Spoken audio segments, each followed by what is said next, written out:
안녕하세요. 족부정형외과 전문의 김주범이 들려드리는 발에 관한 톡톡 시간입니다. 네, 오늘의 주제는요.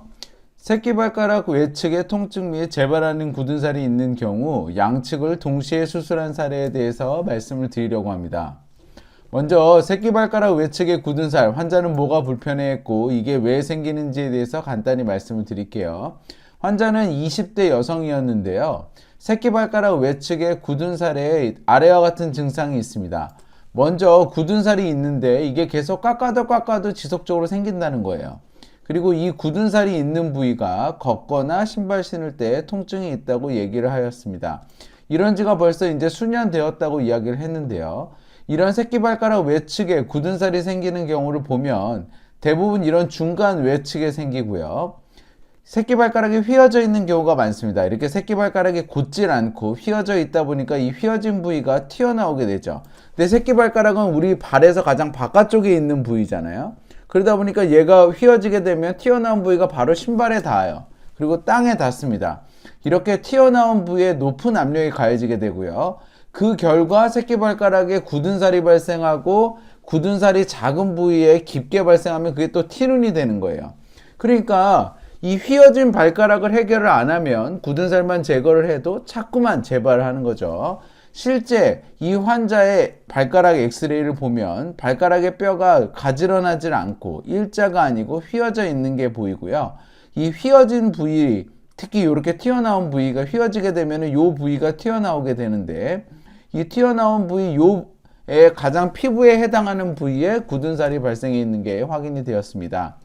그래서 환자는 새끼발가락이 휜 변형이 주된 문제고요. 가장 근본적인 원인입니다.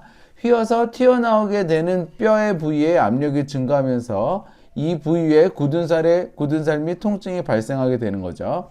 수술적인 치료를 하게 되면 이 새끼발가락이 휜 변형을 교정하는 수술이 있어요. 근데 그거는 뼈를 잘라서 맞춰야 되는 거기 때문에 이 수술을 먼저 하기보다는 요 튀어나온 부위에 대한 요 굳은 살을 제거를 하고 그 아래쪽에 요 튀어나온 뼈만 싹 갈아내주는 수술을 먼저 합니다. 요거를 하면 10명 중에 한 9명은 괜찮은 것 같아요. 그래서 저는 먼저 이 간단한 수술을 하자고 말씀을 드리죠. 그래서 이 환자분한테도 이렇게 수술을 하자고 이야기를 하였습니다. 환자는 양측이 다 불편했는데 양측 수술을 한 번에 해도 되나요? 라고 물어봤어요. 이 환자는 이제 젊은 여성이었기 때문에 이 수술을 하기 위해서 시간을 따로 빼기가 어렵잖아요. 그럼 한쪽하고 한쪽 하는 게 물론 좋습니다. 왜냐하면 양쪽을 동시에 할 수 있다고 하더라도 양쪽에 다 아프면 걷는 게 아무래도 확 불편하게 되고 그러면 생활에 제한이 있어요. 근데 이 수술을 한쪽 하게 되면 생활에 제한이 거의 없거든요. 그러니까 이러한 경우에 저 같은 경우에는 양쪽이 다 아파도 한쪽 합시다 라고 이야기를 하지만 환자들이 바쁜 경우에 시간을 내기 어려운 경우에 양측을 한꺼번에 해도 되나요? 라고 물어보면 당연히 할 수는 있습니다. 본인이 좀 불편해서 그렇지 하는 데는 아무런 문제는 없고요. 도대체 그럼 이 수술은 어떻게 하길래 양쪽을 한꺼번에 할 수 있는지를 말씀을 드리면 수술 자체는 간단해요. 먼저 굳은 살을 제거하고 굳은 살을 제거하게 되면 그 아래쪽에 드러나 있는 튀어나온 뼈를 기구를 이용해서 싹 갈아내면 됩니다. 이게 무슨 얘기냐면 제가 아까 앞에 보여드린 엑스레이인데 환자의 발가락이 휘면서 뼈가 튀어나온 부위에 굳은 살이 있잖아요. 그럼 이 굳은 살을 타원 모양으로 이렇게 크게 도려냅니다. 그러니까 절개를 해서 들어가는 게 아니고요. 이렇게 도려내는 거예요. 굳은 살을. 그러면 그 도려낸 부위 아래에 튀어나온 뼈가 싹 보입니다. 그럼 기구를 이용해서 튀어나온 뼈를 절제를 해요. 그리고 만져봐서 튀어나온 데가 있는지 손이 가장 정확하거든요. 그래서 이걸 이렇게 만져봐서 튀어나온 부위가 있는지 확인하고 튀어나오면 또 좀 제거하고 또 만져보고 또 제거하고 이거를 반복합니다. 그래서 수술을 하고 났더니 엑스레이를 찍었더니 여기에 이렇게 튀어나온 뼈가 여기는 뼈가 존재하는데 이 부위는 거의 갈아 없어진 게 확인이 되죠. 그리고 굳은 살도 제가 제거를 했습니다. 다시 한번 정리를 하자면 굳은 살 제거하고 그 아래쪽에 있는 뼈를 갈아내는 건데 수술을 하면서 지속적으로 만져봐서 뼈가 튀어나와 있지 않은 것을 확인하는 게 중요하고요. 굳은 살을 제거를 하고 살짝 튀어나온 뼈만 좀 갈아내는 거니까 바로 체중을 디딘다고 하더라도 뭐 망가질 게 없습니다. 그래서 바로 체중 부하에도 상관없기 때문에 양측을 동시에 수술해도 상관은 없습니다. 그럼 이러한 새끼발가락 외측의 굳은 살을 절제하고 골격을 절제하는 수술을 어떤 과정을 거치냐면 1박 2일은 입원을 해야 돼요. 그날 오전에 입원해서 오후에 수술하고 다음날 퇴원하는데 이유는 두 가지입니다. 이게 아무래도 뼈를 갈아내는 수술을 하다 보니까 이거를 뼈를 갈아내는 수술을 하려면 수술방에 가야 되잖아요. 그러니까 입원이 필요하고요. 두 번째로는 이게 뼈를 갈아내는 수술을 하다 보니 하루 정도는 항생제를 맞는 게 좋고 그날 밤에는 통증이 좀 심할 수 있으니 통증 조절을 잘 하는 게 좋습니다.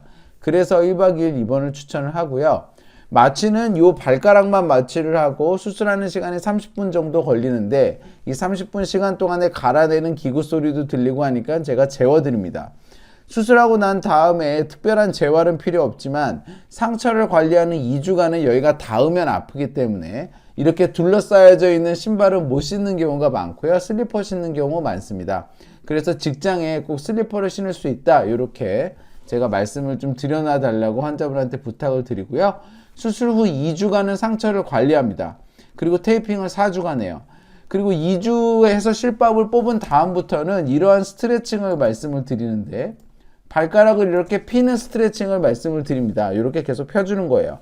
휘어져 있는 발가락을 계속 펴줌으로 해서 다시 휘는 거를 좀 예방을 하고 지금 휘어져 있는 정도를 완화시키는 거죠. 그래서 이게 이제 재발을 막는 방법이고 환자의 수술 후 결과를 보면 수술 후 3개월째에 수술 전에 있었던 굳은 살이 깨끗이 사라져 있는 게 확인이 되고요. 엑스레이를 보면 이렇게 튀어나온 뼈를 갈아낸 거죠.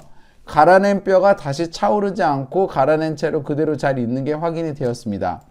환자는 수술 후 1개월째에 이미 일상생활에 복귀를 했고 3개월째에 아픈 것 없이 다 쓴다고 이야기를 해서 이때 제가 이 사진의 사용을 허락을 받았어요. 사실 이 환자도 수술하기 전에 먼저 이렇게 수술을 하고 안 되면 이 휘어진 발가락을 이제 피는 뼈를 절골하고 핀을 박는 수술을 한다. 이제 이런 이야기를 말씀을 드렸는데 제가 앞에서도 말씀드렸지만 10명 중에 9명 정도는 이 수술만으로 충분한 것 같고요.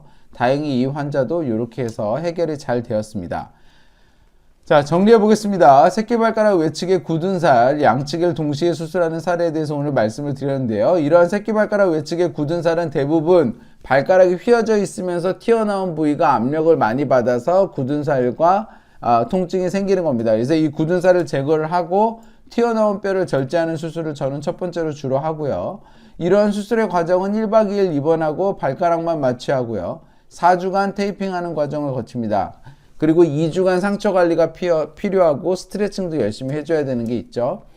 양측을 동시에 수술이 가능합니다. 수술 직후에 바로 디뎌도 되기 때문에 그래요. 하지만 가능하다면 한쪽 하는 게 생활의 불편감은 적고요. 10명 중에 8명에서 9명, 저는 이제 9명 정도라고 설명은 하지만 대부분이 이 수술만으로 좋아집니다. 하지만 이 수술로 다 좋아지는 건 아니고요. 안 좋아지는 경우에는 뼈를 절골을 해서 휘어진 거를 완전히 피는 수술이 필요할 수는 있습니다. 하지만 이러한 새끼발가락 외측에 굳은 살이 지속적으로 생기고 이것 때문에 통증이 있는 경우는 사소해 보이지만 실제적으로 환자들의 생활은 굉장히 불편해지는 경우가 많습니다. 신발을 제한시키고 걷는 거가 제한이 되기 때문에 특히 이 환자처럼 젊은 분한테 나타났을 경우에는 생활이 굉장히 위축이 돼요. 그래서 간단한 수술로 치료가 가능하니 적극적으로 치료받으셔서 건강한 발걸음 회복하시길 소망합니다. 건강한 발걸음 행복한 100세 인생 발에 관한 톡톡이 함께합니다. 네, 저는 서울대학교 의과대학을 졸업을 했고요. 서울백병원에서 정형외과 교수를 역임한 바 있습니다. 다수의 TV 프로그램에서 저의 생각을 말씀을 드렸고요. 이 영상은 제가 환자분에게 직접 저의 생각을 말씀드리고자 제작하였습니다. 네이버 족보김주범 블로그에 오시면 더 많은 정보와 질문이 가능합니다. 경청해 주셔서 감사합니다.